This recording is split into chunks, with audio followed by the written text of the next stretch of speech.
So I've got a love-hate relationship with the word try. Try can mean a lot of things depending on who says it and how they say it.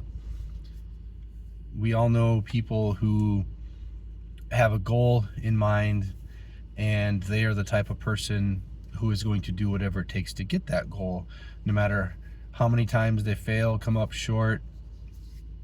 You just know that that person is eventually going to accomplish that goal because that's the type of person they are. They're driven. They've got tunnel vision. They've got a single purpose in mind.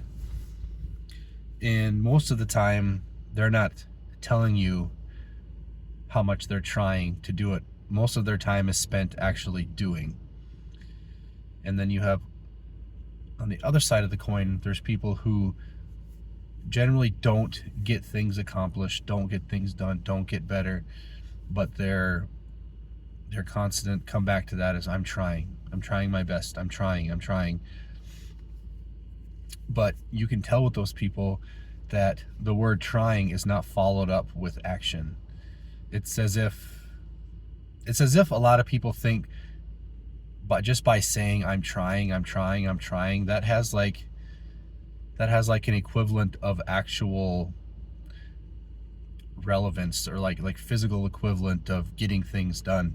Just the fact of constantly saying I'm trying means that they're magically going to understand their material better if they're studying for a test, or they're magically going to get stronger just because they say they're trying, when in reality that's all they're doing is saying they're trying. And you can tell that they're not making any effort to improve on what they're doing past the fact of just saying I'm trying and I'm doing my best, I did my best. One of my favorite quotes from Sean Connery was, everybody whines about he goes, their best. Losers always whine about their best. Winners go home and fuck the prom queen. I love that one. Just because it just reiterates, people who don't get things done are always constantly talking about doing their best or trying. And the people who actually are accomplishing the things they set out to are actually out there doing that. They're not talking about doing it, they're out there doing that. Even the definition of the word try, I believe, is to make an effort to. It doesn't sound it doesn't sound as if they have the intent to actually follow through with it, because the definition of the word try is to make an effort to. The definition of try is not to succeed, it's to make an effort to succeed. But without trying, you cannot succeed. Thomas Edison wasn't trying to perfect the light bulb. Thomas Edison was going to perfect the light bulb. There wasn't any two ways about it. Now, it took him 10,000 tries, but it was never the intent to, I want to try and make a light bulb. It was like, no, I'm going to perfect this light bulb, and if it takes me 10,000 tries, it takes me 10,000 tries. So there, to me, is a big difference between people who say they try without the intent to accomplish what they are talking about, because for some reason they think that just by saying I'm trying, that has some sort of butterfly effect that's going to go out in the universe, that's going to bring them what they want. For example, you have two people studying for a test. You have one person who is a straight A student and another person who gets C's and B's and gets by. But they both say that they try.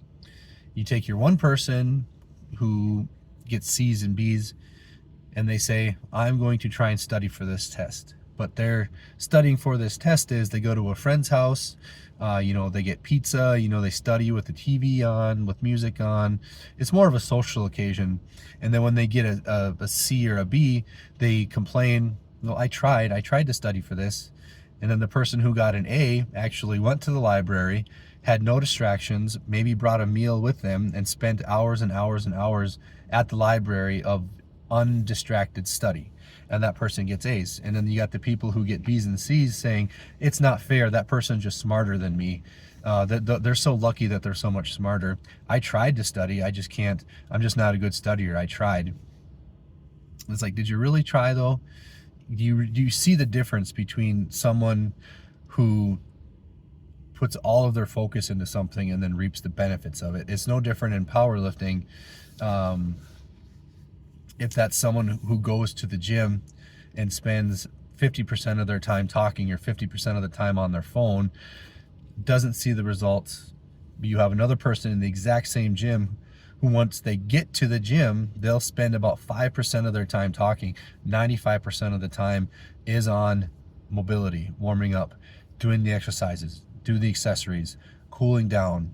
And then maybe at the end, they'll talk a little bit, but you'll always have that person that spends 50% of their time talking or on their phone, saying it's not fair that this person over here is doing so much better than them. They just must be lucky. They're gifted. They have skills that I don't have. When in reality, they're spending almost 50% more of their time than you are in the gym trying to get better at what they want to get better at. So that's why I have this love-hate relationship with the word try, because obviously you need to try to get better if you're going to get better, but it's whether or not you actually have the physical intent with the verbal intent to back it up.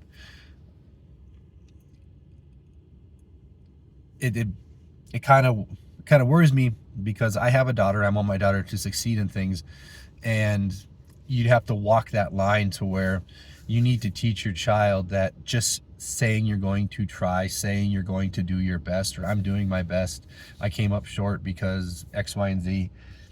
You have to walk that line, teaching them, no, you do more than try. Try has to have intent along with it. You don't just say you're trying and then, kind of leave it up for chance. You need to realize that you need to put